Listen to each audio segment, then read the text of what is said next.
तो कैसे हो मेरे तो गाइस, आज की इस वीडियो में आपको आरटीई एक्ट 2009 के कंटेंट प्लस पीवाईक्यू कराने वाला हूं, जो सीटेट ने अपने प्रीवियस ईयर में पूछा है।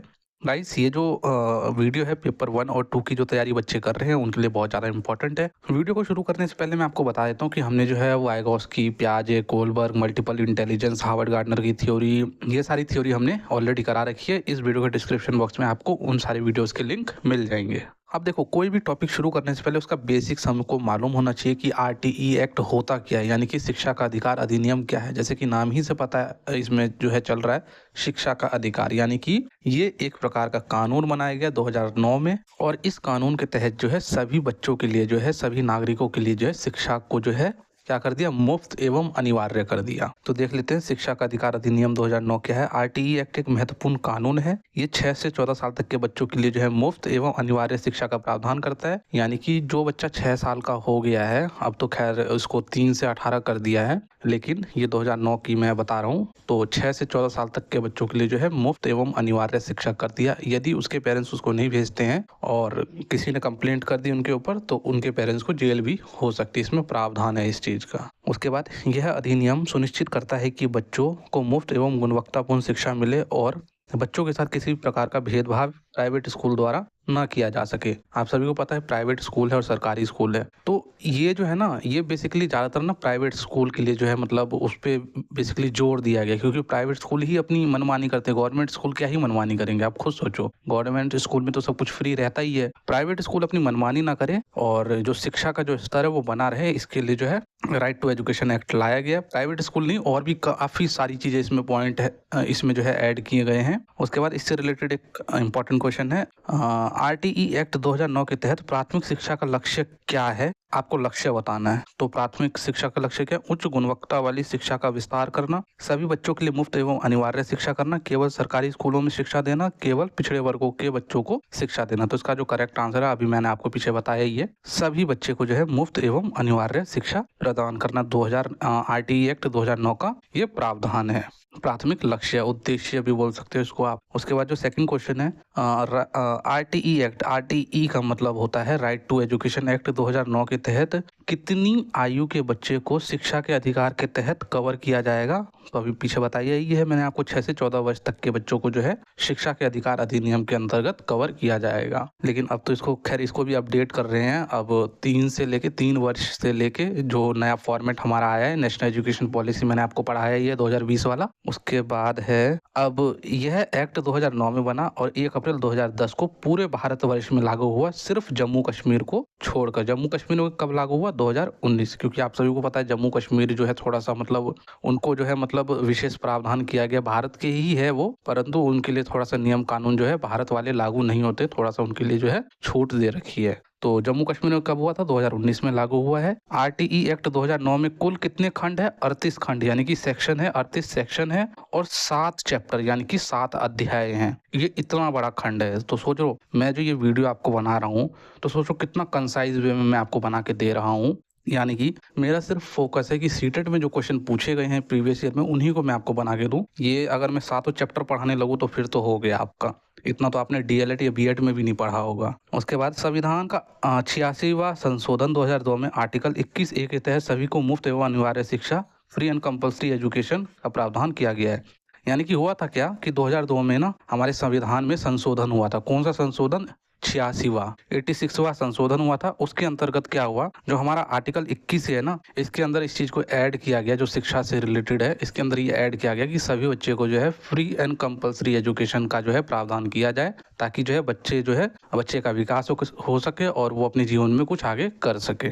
उसके बाद है, सभी प्राइवेट स्कूल में आर्थिक रूप से कमजोर वर्ग यानी कि ईडब्ल्यूएस के लिए जो है 25% सीट का जो है रिजर्वेशन रहेगा। और उसके बाद शिक्षा को जो है मौलिक अधिकार, आपको सभी को पता है कि आपके मौलिक, आप मुझे कमेंट करोगे कि आपके कितने मौलिक अधिकार है, यानी कि फंडामेंटल राइट्स कितने हैं आपके, इसमें जो है शामिल किया गया। और भारत कौन सा देश बना फंडामेंटल राइट में शिक्षा का अधिकार को शामिल करने वाला? तो 135वां देश बना। सामान्य बच्चों के लिए 6 से 14 वर्ष तक की जो है शिक्षा को जो है मुफ्त करने का प्रावधान किया गया था राइट टू एजुकेशन एक्ट में, और दिव्यांग बच्चों के लिए 6 से 18 वर्ष तक के बच्चों का लेकिन अब तो 3 से 18 तक के जो है सभी, चाहे दिव्यांग हो या नॉर्मल बच्चों, सभी के लिए जो है मुफ्त कर दिया गया है। उसके बाद अनुच्छेद 51(1) के क्या कहता है के तहत माता पिता का यह कर्तव्य है कि अपने बच्चों को प्राथमिक विद्यालय में दाखिला करवाए। यदि वो ऐसा नहीं करते तो उन पे जो है कार्यवाही भी की जा सकती है। यदि अगर पता चल गया अथॉरिटी को तो क्या होगा, उनके माता पिता के ऊपर जो है कार्रवाई की जा सकती है। ये आपका फंडामेंटल राइट है, ध्यान रखना। अनुच्छेद 51(a) के तहत आपका ये जो है कर्तव्य है, रिस्पॉन्सिबिलिटी है कि आप अपने बच्चे को जो है, जो आपका नजदीकी स्कूल पढ़े उसमें जाके आप उसको दाखिला करवाओ। उसके बाद अनुच्छेद 45 क्या बोलता है, इसका मैंने जिक्र पहले भी किया है एनसीएफ 2005 वाले में। जो 6 वर्ष तक के बच्चों की जो देखभाल की जो जिम्मा होता है ना, वो राज्य सरकार सुनिश्चित करता है। आपने देखा है कि जो छोटे बच्चे होते हैं उनको समय समय पे इंजेक्शन लगते रहते हैं, उनको दलिया का पैकेट, आंगनवाड़ी से खिचड़ी वगैरह, और भी काफ़ी सारे, मतलब दिल्ली में तो मतलब काफ़ी ज़्यादा देखने को मिलता है उनको, मतलब अंडे वगैरह भी जो है शायद फ्राइडे या ऐसे थर्सडे को जो है उनको मिलता है। तो ये सारी चीज़ें किसके अंतर्गत की जाती है, तो ये सारी चीज़ें जो है प्रारंभिक बाल्यावस्था देखभाल तथा शिक्षा के अंतर्गत, यानी कि early childhood care and education के अंदर, यानी कि ईसीसी के अंतर्गत किया जाता है। किसके द्वारा किया जाता है, राज्य सरकार के द्वारा। जो 6 साल तक के बच्चे हैं उनका पालन पोषण, उनका सर्वांगीण विकास, समग्र विकास किस प्रकार हो, इसका जिम्मा जो है राज्य सरकार को सौंपा गया है। इससे रिलेटेड एक क्वेश्चन है, वो भी देख लेते हैं। राइट टू एजुकेशन एक्ट 2009 के अनुसार निजी स्कूलों में कितने प्रतिशत सीट आरक्षित, यानी कि ईडब्ल्यूएस बच्चों के लिए आरक्षित जो है की गई है? करेक्ट आंसर 25% सीट, अभी पीछे मैंने बताया आपको। नेक्स्ट क्वेश्चन है, राइट टू एजुकेशन एक्ट 2009 के तहत किसको बच्चे के लिए अनिवार्य शिक्षा का कार्यभार सौंपा गया है? राज्य सरकार को, केंद्र सरकार को, विद्यालय को या पेरेंट्स को? तो इसका आंसर आप मुझे कमेंट करोगे, होमवर्क है ये आपके लिए, अभी मैंने पीछे ही आपको बताया है। उसके बाद आ जाता है कि हमारा नेक्स्ट टॉपिक आ जाता है कि राइट टू एजुकेशन एक्ट किस चीज पे रोक लगाता है, किस चीज पे प्रतिबंध लगाता है, तो वो देख लेते हैं। सबसे पहले तो बच्चे के जो है शारीरिक व मानसिक दंड हमें नहीं देना है, इस चीज पे रोक लगाता है। बच्चे के दाखिला के समय उनके अभिभावकों का टेस्ट नहीं ले सकता कोई भी प्राइवेट स्कूल या कोई भी सरकारी स्कूल, इस चीज पे रोक लगाता है। यदि अगर कोई भी जो है अगर इस प्रकार की हरकतें करता है तो आप उसकी कंप्लेंट कर सकते हो हायर अथॉरिटी में। उसके बाद सरकारी शिक्षक प्राइवेट ट्यूशन नहीं पढ़ा सकते। आप सभी को मालूम है कि जो जिनकी सरकारी नियुक्ति, जो सरकारी शिक्षक के पद पे है, वो जो है प्राइवेट ट्यूशन नहीं पढ़ा सकते। प्राइवेट वाले तो पढ़ा सकते हैं, कोई दिक्कत नहीं है, उनका कोई वो नहीं है, लेकिन जो सरकारी स्कूल के जो शिक्षक है वो जो है अपना प्राइवेट ट्यूशन वगैरह नहीं पढ़ा सकते हैं। उसके बाद इसी में है, प्राइवेट स्कूल बच्चों के अभिभावकों से दाखिले के नाम पे किसी भी प्रकार का चार्ज नहीं ले सकते, यानी कि एडमिशन फीस हो गया, ये सारी चीजें नहीं ले सकते। एक्स्ट्रा मतलब कोई भी किसी भी प्रकार का फीस नहीं ले सकते, लेकिन लेते तो है ही। मतलब ये सारी चीजें तो किताबी बातें हैं, कहने की बातें हैं, सारे कानून बना दिए जाते हैं, लेकिन इस सब का फॉलो होता नहीं है। आप स्कूल जाओगे ना तो प्रिंसिपल के तेवर अलग ही होते हैं। उसके बाद है, राइट टू एजुकेशन एक्ट 2009 में गैर मान्यता प्राप्त स्कूलों पर चलाने पर प्रतिबंध लगाता है, यानी कि जो स्कूल रिकॉग्नाइज्ड नहीं है सीबीएसई से या कोई भी बिहार कह रहा हूँ मैं, किसी भी बोर्ड से, स्टेट बोर्ड से, तो वो स्कूल नहीं चला सकते। इस चीज पे भी जो है right to education act prohibited, यानी कि प्रतिबंध लगाता है। उसके बाद इससे रिलेटेड एक इंपॉर्टेंट क्वेश्चन देख लेते हैं। राइट टू एजुकेशन एक्ट के तहत यदि कोई स्कूल निर्धारित मानकों को पूरा नहीं करता है तो क्या होगा? नॉर्मल सी बात है, अगर भाई कोई भी स्कूल ऐसा नहीं करता है तो उसकी जो है क्या है, उसका जो लाइसेंस रद्द कर दिया जाएगा, उसको स्कूल को बंद कर दिया जाएगा। तो देख लेते क्या आंसर है। स्कूल को स्वीकृति मिलती है, अच्छा उसको बढ़ावा दिया जाएगा? नहीं, स्कूल को बंद कर दिया जाएगा। हो सकता है स्कूल को जुर्माना लगाया जाएगा, ये भी हो सकता है स्कूल को नियम व कानून पालन करने के लिए समय दिया जाता है, तो ऐसा नहीं है। तो भाई जो इसका करेक्ट आंसर, जो सबसे अच्छा आंसर है ना, तो इसका जो है बी ऑप्शन है, और सी भी हो सकता है, लेकिन वैसे बी और सी तो दोनों ही हैं, जुर्माना भी लगाया जा सकता है, लेकिन उसको बंद कर दिया जाता है। सबसे अप्रोप्रिएट आंसर बी ऑप्शन है। उसके बाद है, शिक्षक और छात्र का अनुपात कितना होना चाहिए एक विद्यालय में? एक विद्यालय की एक कक्षा में कितना होना चाहिए? यदि कोई भी शिक्षक, अगर हम प्राइमरी स्तर पे बात करें 1 से 5वीं कक्षा तक, तो उसमें 30 छात्रों पर एक शिक्षक का होना अनिवार्य है।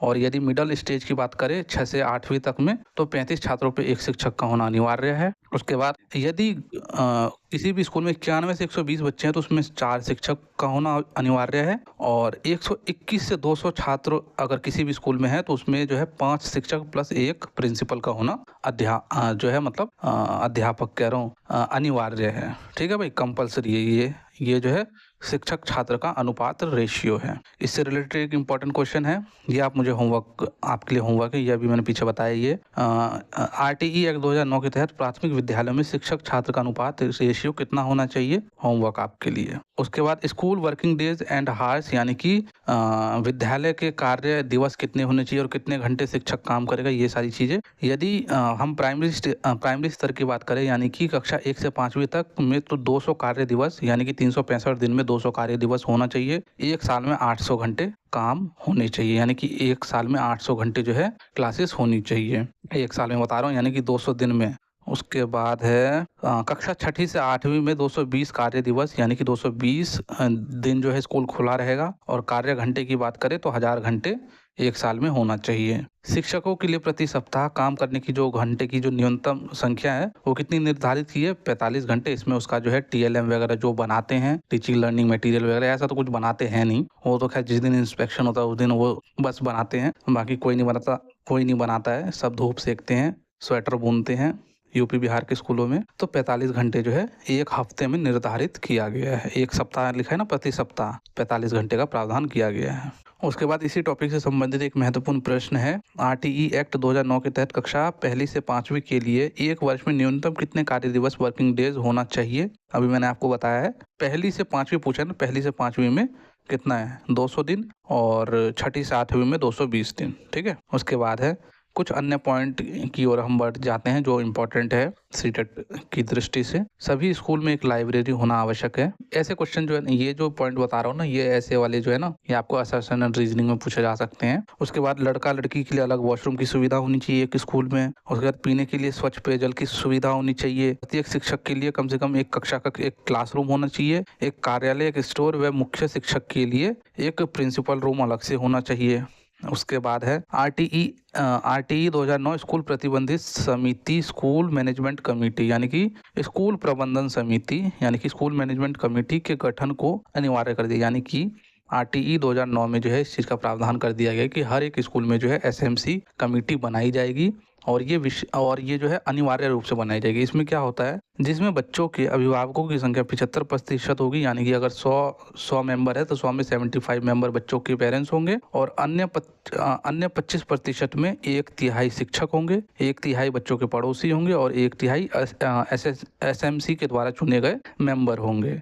ये इसका गठन इसलिए किया जाता है ताकि जो है ना, कुछ भी स्कूल में अगर मतलब कोई भी चीज़ें हो रही है तो उनके पेरेंट्स को जो है अपने बच्चों के बारे में पता हो, सारी चीज़ें अपडेटेड हो। तो इसलिए जो है इस मैनेजमेंट कमेटी का जो है गठन करने की बात राइट टू एजुकेशन एक्ट करता है। तो आज की वीडियो में इतना ही। वीडियो अच्छी लगी हो तो लाइक शेयर एंड सब्सक्राइब करें। जय हिंद, जय भारत।